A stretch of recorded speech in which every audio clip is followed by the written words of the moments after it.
Hello students, good morning to all of you. आज मैं आप सबका हिंदी के लेक्चर में स्वागत करती हूँ। स्टैंडर्ड 9 में बोथ मीडियम के लिए आज हम हिंदी का जो 16वां पाठ है जो आज हम पूरा करेंगे।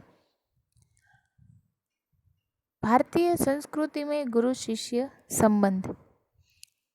इसके पहले के लेक्चर में मैंने आप सबको थोड़ा सा इस पाठ के बारे में समझाया था।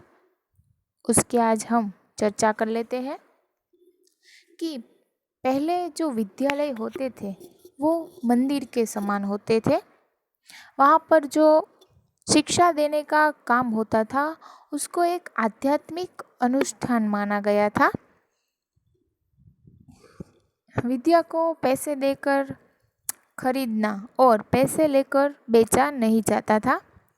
शिक्षा देना परमेश्वर को पाने का एक माध्यम था और जो शिष्य होते थे वो पुत्र से भी अधिक प्रिय होते थे।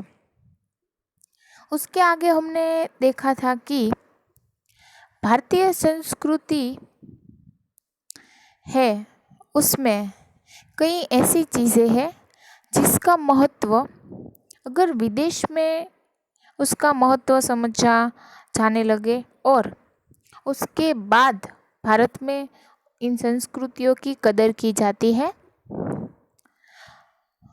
आज का हमारा जो ये शिक्षा क्षेत्र है वो यूरोप के प्रभाव में आ चुका है, यानी कि उसकी जो जड़ है वो यूरोप में थी, ऐसा लेखक ने कहा है। उसमें जो यूरोप का प्रभाव पड़ने से शिक्षा क्षेत्र में व्यावसायिक संस्कृति आ गई है, ऐसा लेखक का कहना है। जो शिक्षक है वो वेतन भोगी हो गया है, यानी कि वो शिक्षण कार्य को ही अपनी रोजी रोटी बनाने लगा है और उससे कमाने लगा है। शिष्यों को शुल्क देकर विद्या प्राप्त करनी पड़ती है, यानी कि जो शिष्य होते हैं उसको भी पैसे देकर विद्या प्राप्त करनी पड़ती है।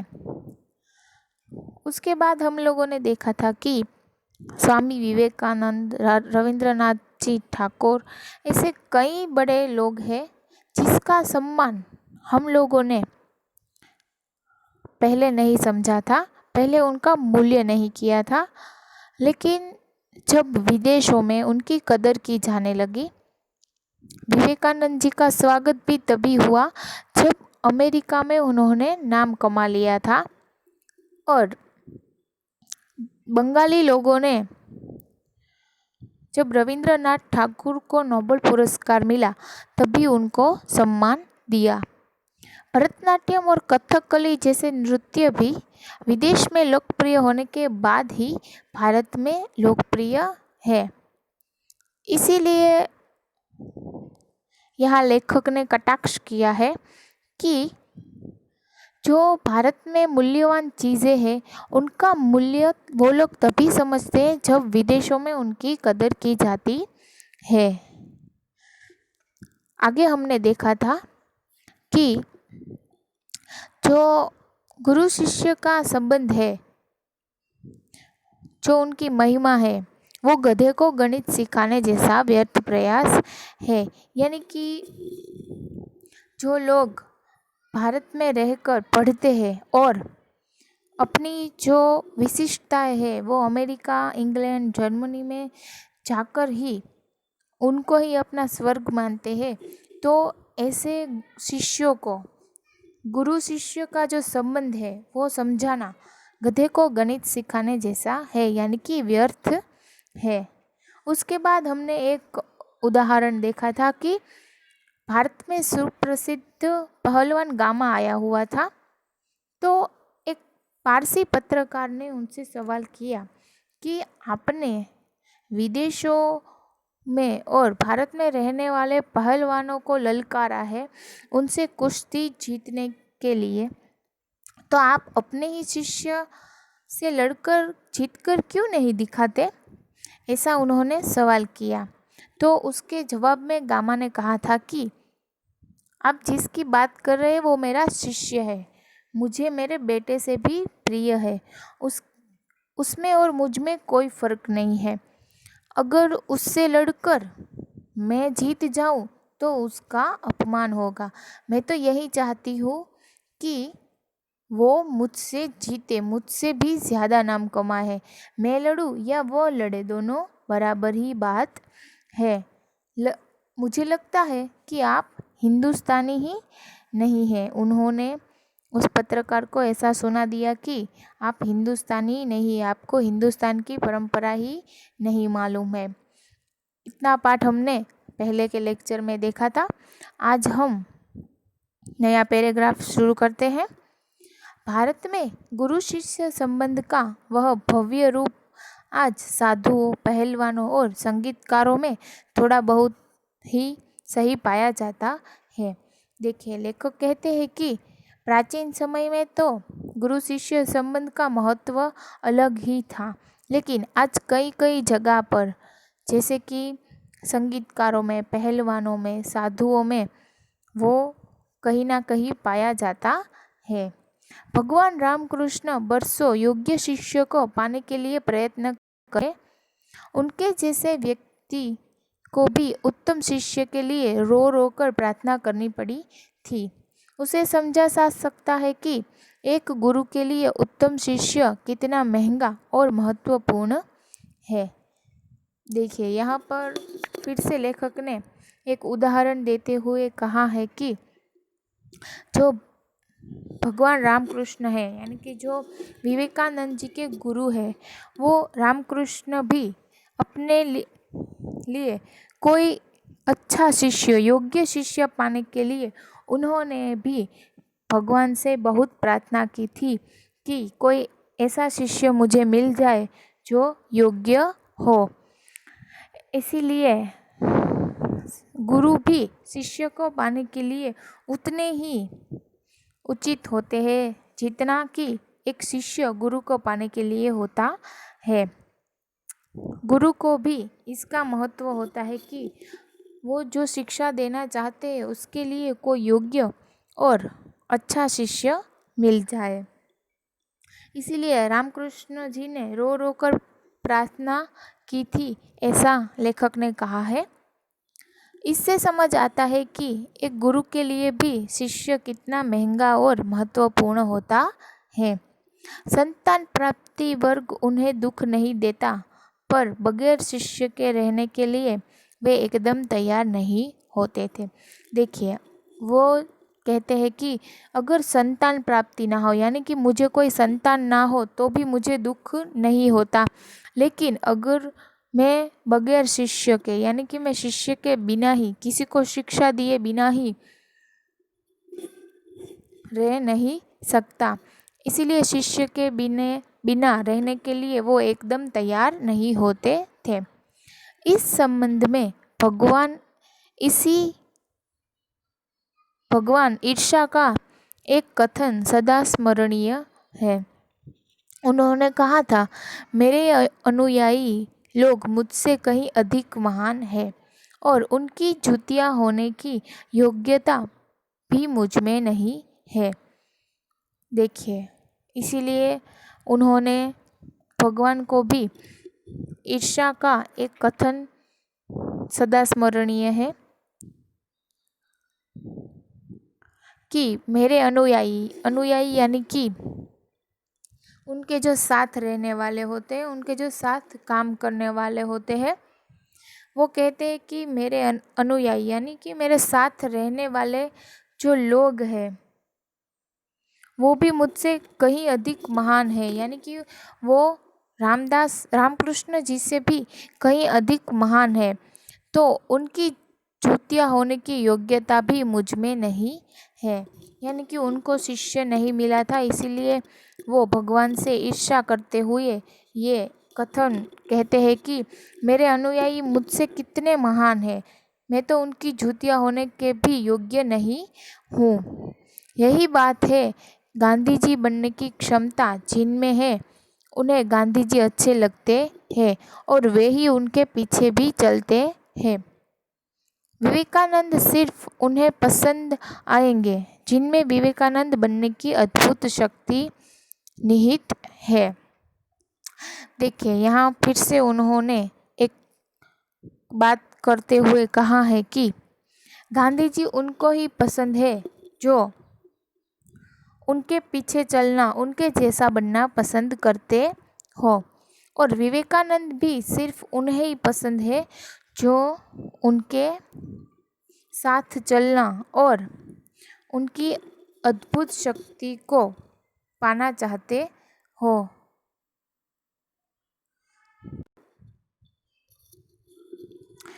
यहाँ गुरु शिष्य के संबंध में बात करते हुए लेखक ने कहा है कि जो शिष्य होते हैं वो गांधी जी जैसे बनना चाहते हैं, तो वही उनके पीछे चलते हैं और गांधी जी उन्हें अच्छे ही लगते हैं। लेकिन कई शिष्य ऐसे होते हैं जिनको विवेकानंद ही पसंद आएंगे और उनको विवेकानंद बनने की अद्भुत शक्ति नहीं होती है, निहित यानी कि समाई हुई, उनमें जो शक्तियाँ है वो समाई हुई होती है। इसीलिए गुरु शिष्य का संबंध भी गुरु को चुनने में और शिष्य को चुनने में भी रखा हुआ है। अगर कोई गुरु अपना शिष्य अच्छे से चुन ले तो ही उनमें जो शक्तियाँ समाई हुई है उनका वो अच्छे से उपयोग कर सकते हैं, अच्छे से उनको शिक्षा दे पाते हैं। इसीलिए शिष्य होते हैं उनको भी गुरु ऐसे ही चुनने चाहिए कि उनमें जो शक्तियाँ हैं जो समाई हुई होती है वो अच्छे से कोई शिक्षा के रूप में उभर के आए। आगे देखते हैं। कविता के मर्मस और रसिक स्वयं कवि से अधिक महान होते हैं। संगीत के पागल सुनने वाले ही स्वयं संगीतकार से अधिक संगीत का रसास्वादन करते हैं। यहाँ पूज्य नहीं पुजारी ही श्रेष्ठ है। यहाँ सम्मान पाने वाला नहीं सम्मान देने वाला महान है। स्वयं पुष्प में ही कुछ नहीं है, पुष्प का सौंदर्य उसे आने वाले की दृष्टि में ही है। दुनिया में भी कुछ नहीं है, जो कुछ भी है हमारी चाह में, हमारी दृष्टि में है। यह अद्भुत भारतीय व्याख्या अजीब सी लग सकती है, पर हमारे पूर्वज सदा इसी पथ के यात्री रहे हैं। देखिए, जो कविता में जो मर्मस होता है, यानी कि जो कविता का सार होता है, कविता में एक जो लगाव होता है, वो रसिक स्वयं ही कवि से अधिक महान होता है। यानी कि जो कवि होता है वो नहीं, बल्कि जो कविता को पढ़ने वाले, कविता को समझने वाले लोग होते हैं वही महान होते हैं। यानी कि कवि है वो तो कविता बना के लिख लेता है, लेकिन जो लोग हैं, जो रसिक यानी कि उनको जो समझने वाले होते हैं, उनका जो मर्मस यानी कि जो अर्थ समझते हैं वही अधिक महान होते हैं। संगीत के पागल सुनने वाले ही स्वयं संगीतकार से अधिक संगीत का रसास्वादन करते हैं।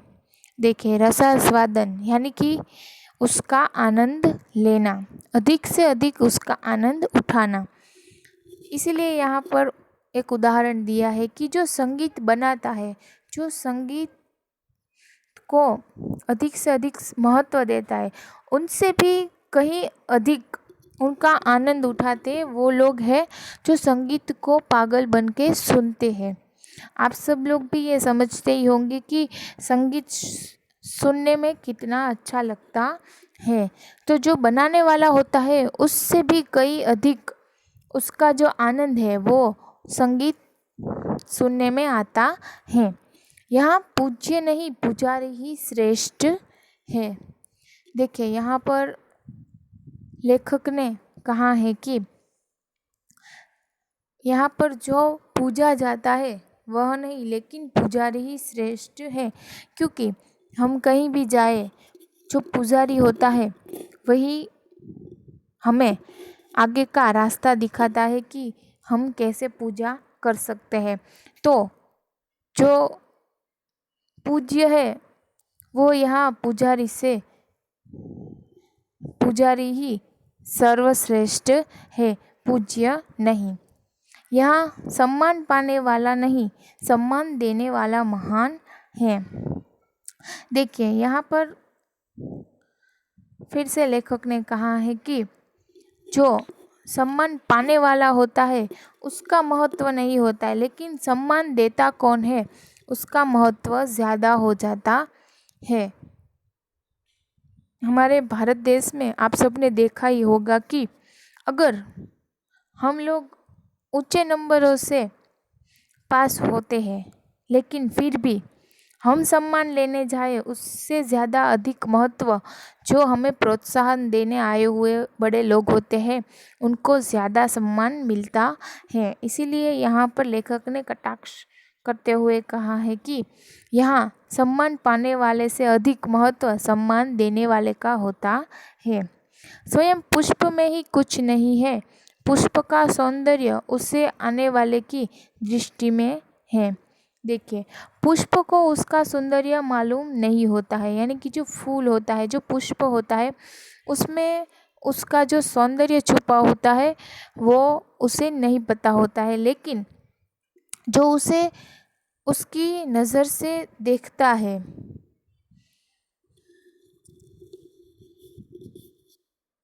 जो उसे किस नज़र से देखता है उसी में उसका सौंदर्य छिपा हुआ होता है। दुनिया में कुछ नहीं है, जो कुछ भी है हमारी चाह में है। देखिए यहाँ पर फिर से लेखक ने कहा है कि दुनिया में जो कुछ भी है वो सब कुछ हमारी चाह में, हमारे जो इच्छाएं होती है उसमें समाया हुआ होता है। अगर हम यही देखें कि हमारी चाह सबसे आगे रहने में है तो ही हमें दुनिया में अच्छा लगता है, और हमारी दृष्टि में ही यही होता है कि हम जिस नज़र से देखें उस नज़र से हमें दुनिया अच्छी दिखाई देने लगती है। यह अद्भुत भारतीय व्याख्या अजीब सी लग सकती है।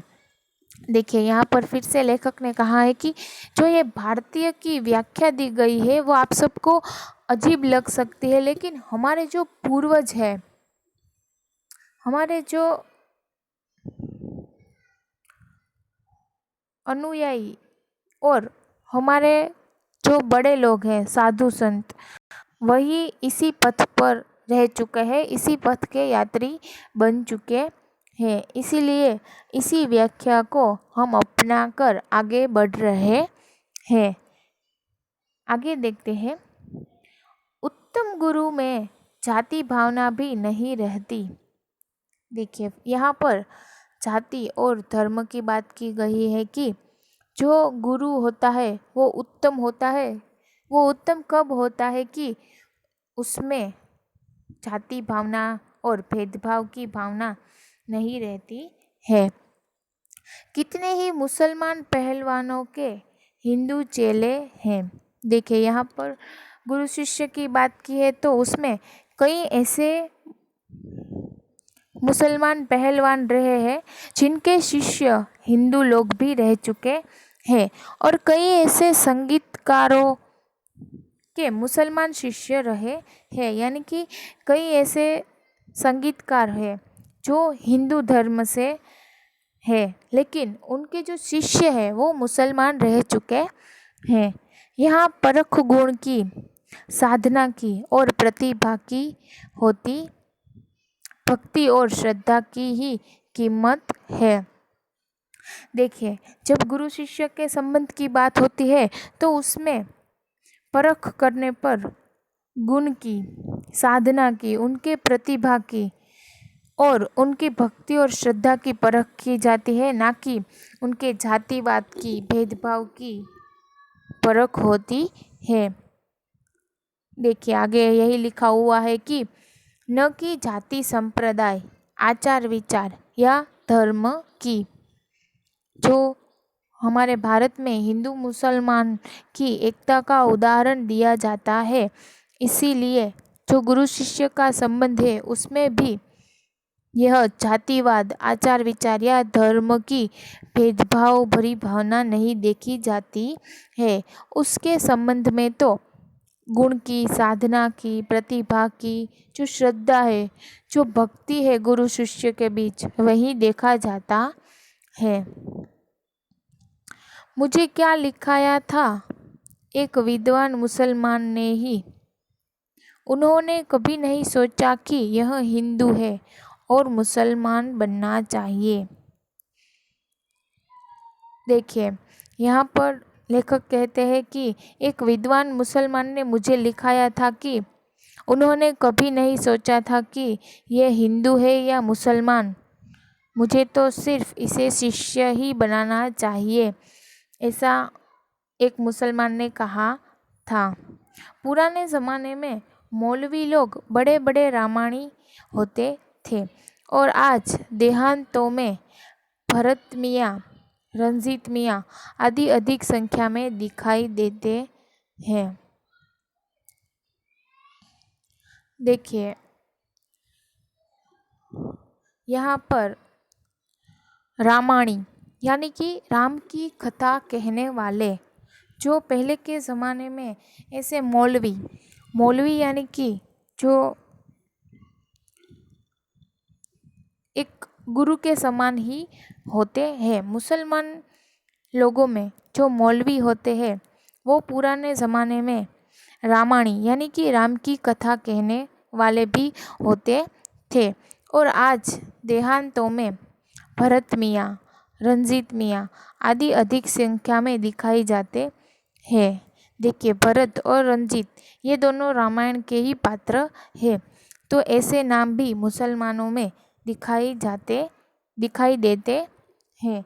ऐसा कहते हुए लेखक कहते हैं कि उसमें भी जातिवाद, भारत में जातिवाद नहीं होता है। जो गुरु शिष्य के बीच जो संबंध होता है उसमें गुण के महत्व दिखाए जाते हैं, उसमें कितने गुण हैं उसकी परख की जाती है, ना कि जातिवाद की और आचार विचार या धर्म की भेदभाव नहीं किया जाता है। आगे देखते हैं। आज के गुरु भी सिर्फ सेवा लेने में ही चतुर हैं, देने में नहीं। देखिए यहाँ पर फिर से लेखक कहते हैं कि जो सेवा होती है वो कोई लेने की चीज़ नहीं है, वो देने की चीज़ है। लेकिन आज के जो गुरु होते हैं, जो शिक्षक होते हैं, वो अपने लिए सेवा लेने में यानी कि शिक्षा के बदले में जो शुल्क लेते हैं वो सेवा लेने में ही चतुर है, देने में नहीं। उपनिषदों में आचार्यों ने कहा सेवा देने की चीज है, लेने की नहीं। उपनिषदों यानी कि जो पहले के ग्रंथ होते थे उसमें जो आचार्य होते थे, जो गुरु होते थे, उन्होंने कहा है कि सेवा है वो देने की चीज़ है, यानी कि किसी को अगर सेवा दे, किसी को अगर कुछ सिखाए तो वो देने की चीज़ है, उससे कुछ प्राप्त करने की, कुछ लेने की आशा नहीं करनी चाहिए। सेवा लेने के अधिकारी बच्चे, रोगी, असहाय और वृद्ध बच्चों को परमेश्वर का ही मृत रूप समझिए। सेवा लेने के अधिकारी बच्चे होते हैं, रोगी होते हैं, असहाय होते हैं और जो वृद्ध बच्चों का परमेश्वर को ही अपना मृत रूप समझिए। यानी कि जो लोग सेवा लेते हैं वो उसका अधिकार जिसे प्राप्त हुआ है, ऐसे लोगों में बच्चे होते हैं, जो रोगी होते हैं, असहाय लोग होते हैं, वही उसके अधिकारी है। उसे ही सेवा लेने का अधिकार होता है। जो स्वास्थ्य है, जो अपने आप से कुछ ना कुछ कर सकते हैं, उनको सेवा देनी चाहिए, ना कि सेवा लेकर उससे कुछ कमाने की आशा करनी चाहिए। सेवा रूपी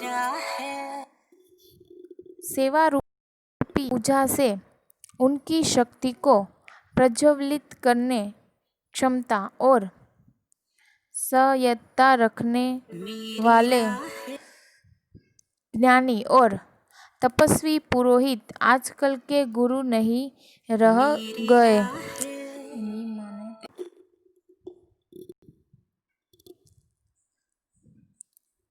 तपस्वी पुरोहित आजकल के गुरु नहीं रह गए।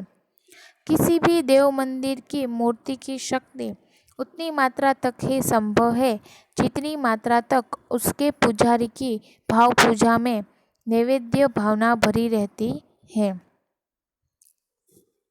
यानी कि इसमें कहा गया है कि जो पुजारी है वो जितने प्रेम और भाव से मूर्ति की पूजा करता है, उतनी ही शक्ति मूर्ति में रहती है। यानी कि जो मूर्ति है वो उतने ही शक्ति भरी और उतने ही उजागर रहती है कि जितना पुजारी उससे प्रेम भाव से उस मूर्ति की पूजा करता है। गुरु और शिष्य के बीच में भी यही सिद्धांत काम करता है कि गुरु जितनी ही प्रेम भाव और भक्ति से शिष्य को सिखा है, उतने ही जल्दी से शिष्य अपना काम सीख जाता है, अपनी शिक्षा उतनी ही जल्दी प्राप्त कर लेता है। आज भी ऐसे ज्ञानी और तपस्वी गुरु भारत देश में नहीं रहे हैं, जिसके कारण जो शिष्य है वो श्रम नहीं कर पाते हैं, वो उतने जल्दी और उतनी ज़रूरी शिक्षाएं प्राप्त नहीं कर सकते हैं, क्योंकि जो तपस्वी पुरोहित यानी कि तपस्वी जो गुरु वो आज इस भारत देश में नहीं पाए जाते हैं, जैसे कि प्राचीन समय में गुरु होते थे। तो इसी के साथ जो गुरु शिष्य के बीच का संबंध है वो आप सबको समझ में आ गया होगा। और इसी के साथ इस पाठ को यहाँ पर समाप्त करते हैं। इसके आगे के लेक्चर में मैं आपको इसका स्वाध्याय लिखाऊंगी, तो आज आपको कोई होमवर्क नहीं रहेगा। इसमें कई मुहावरे दिए गए हैं, तो जो मुहावरे का टॉपिक है उसमें आप ये सब मुहावरे जोड़ लेना, लिख लेना, ये आपको परीक्षा में काम आएंगे। ये चारों मुहावरे नए हैं। मैंने जो आपको मुहावरे लिखाए हैं उसके साथ साथ आप अपनी फेसबुक में ये चारों मुहावरे नोट डाउन कर लेना। Thank you so much.